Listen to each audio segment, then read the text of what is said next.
So you have William Ruto, somebody who loves money even more than money itself.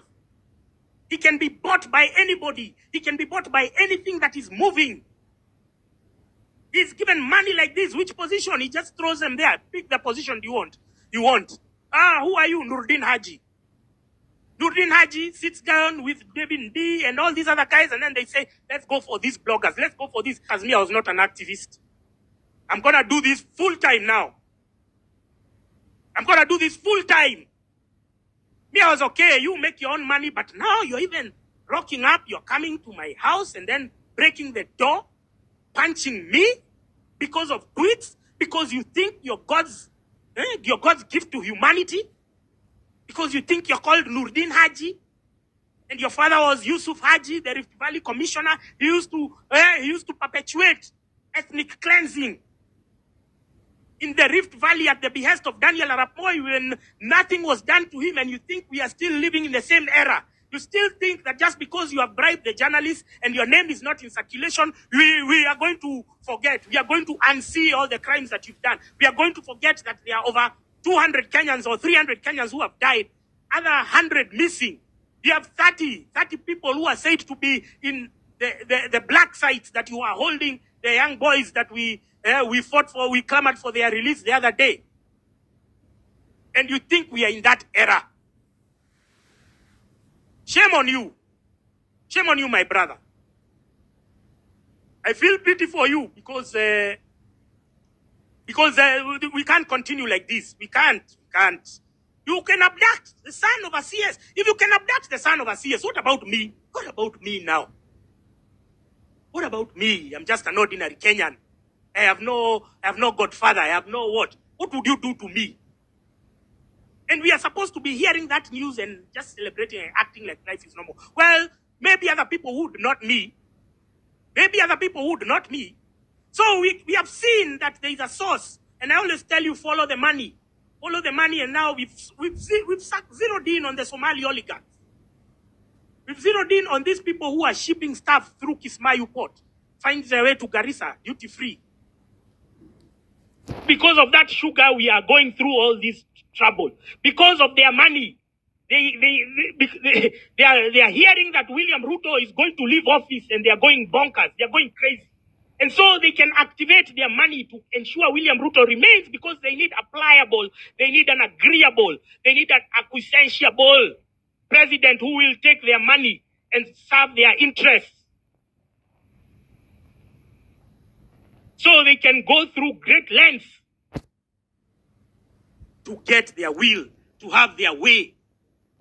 And so we are seeing, like when those cops came to my house, I was very confused. I was extremely conflicted because it did not seem like ordinary police work. These guys were personal.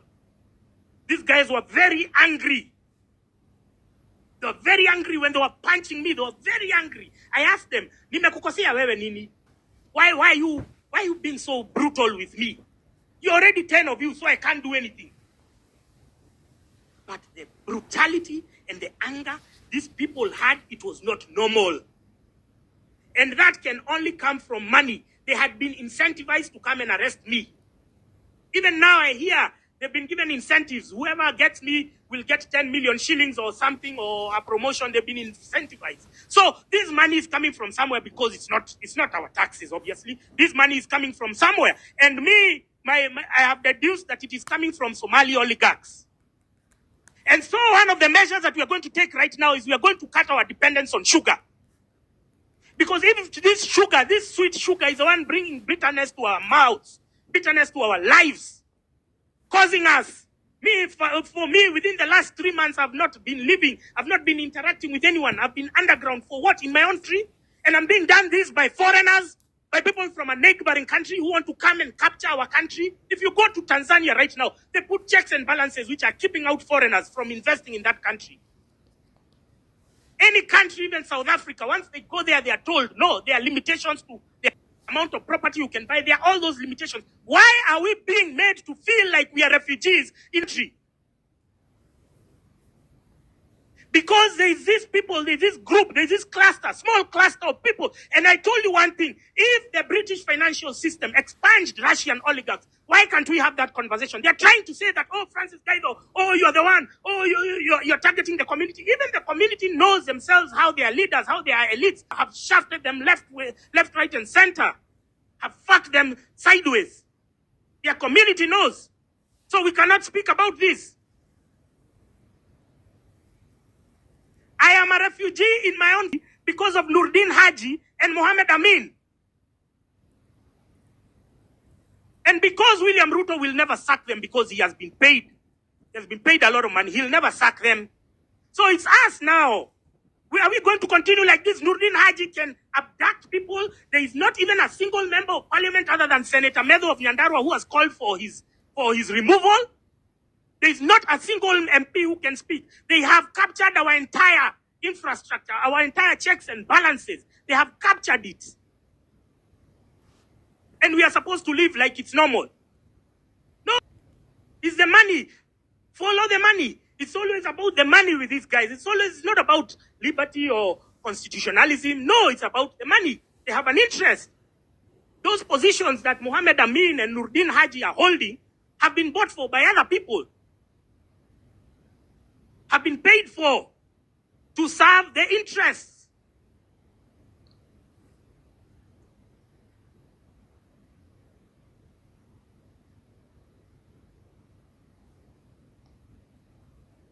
So, let's start. Cut your dependence on sugar. We have seen that this sugar is the one which is financing bad governance.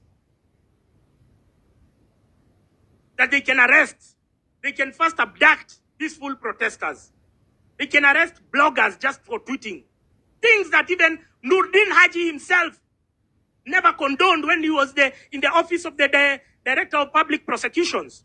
I swear, go and read. Nurdin Haji is the one who used to recall those cases. He's the one who used to throw them out. But now that he's in the... But we understand that he's only projecting the depravity and mental impotence of William Ruto. But still, there's some limitations. You're turning us, people who we were never activists, you're turning us into activists, and you think you're going to win?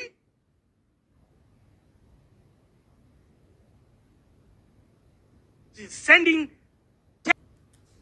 with 2 cars, you're sending them for what? Because of tweets. The policemen come, they punch me, they kick me to the ground. What? They frog march me without my shoes, put me in the trunk of my car, of their car. Because I've killed who? Because I've raped who? Because I've done what? Have I stolen anything? No, this has to be put to a halt, has to be brought to a halt once and for all. Because this is Nurdin Haji and Mohammed Amin. And they are working at the behest of the sugar cartels. The oligarchs. These are the ones who are flooding the political establishment with money. Our MPs cannot speak. They cannot raise an issue. They cannot even convene a press conference just to call for the removal of these characters. Even when the evidence has been laid bare. Even when a cabinet secretary himself is saying that his son was abducted in conjunction with these thugs. So we have to, at some point, we have to say enough is enough as a people. We have to reject this bullshit. And you're speaking from a victim perspective. You're hearing from a victim's perspective. You're hearing it from me.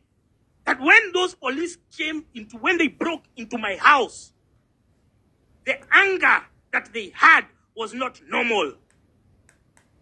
I will hold that image forever in my mind. It will never leave my mind. I'm traumatized. I'm traumatized by that experience because these guys were angry. I don't know why they were angry. If you look at the CCTVs which were shared, you'll see the way they are pushing me. They are making me walk. You'd think I had stolen something. There was another incentive, and that incentive was money. One of the policemen even took a photo of me so that he can go and claim money. He can go and claim money because, oh, we have got most wanted criminal. Oh, it's time for the bounty. Pay the bounty to us. These are the characters that you're dealing with. They are ready to suspend the law, and once they get to the judiciary, that's why Ahmed Nasir wants to capture the judiciary so that they can have even pliable judges. You go there, it's a formality. The case, you've already been tried and the ruling issued behind closed doors. So we shall not reform. We shall not overhaul the judiciary at Ahmed Nasir's terms. No, we are going to do it at our terms. Because this has become too much.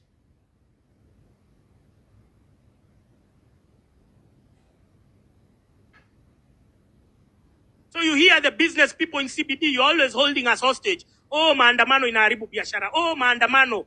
You even hire goons. Sasa ni sisi tulikuja kukata hizo signboard zenyu. Is it us?